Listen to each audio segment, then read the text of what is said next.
The other thing the generation that I represent has had issues with is the fact that we're often called the sandwich generation as well, because we've had to look after our ageing parents.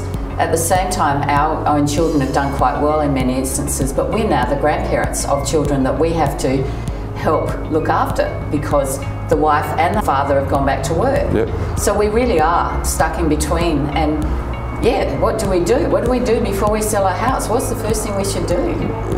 You've got to be ready, I suppose, to give up the matrimonial home or the home that you've lived in for the past 30 or 40 years. There's a lot of memories there. You might have brought your kids up, so you've really got to be ready. And if you go into what I call a lock-up, now it's not jail, but it's where you've got a key to turn to get in and then a key to turn to get out, that's a whole different psyche as to what you're going to be dealing with, as opposed to a retirement village where you're in a tight-knit community and you got Betty up the street, up the lane that might be knocking on your door every 5 minutes. You know, do you really want that? What are the implications of if you've put money in? How do you get it out? What happens if you don't like the whole retirement village set up?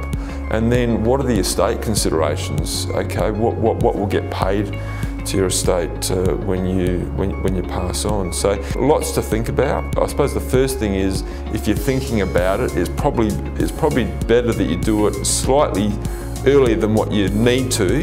And if husband and wife are still together, it's probably easier that they do it together, because there's lots of stuff that they've accumulated over their journey. I know that if I threw something out, my wife would shiver in horror because it's got some sentimental value. So if you do that together, you might not be wondering what the other one might be thinking.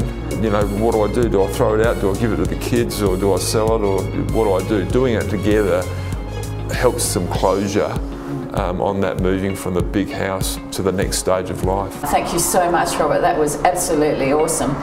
Once again, thank you very much for watching MPTV. Please stay tuned for our next segment.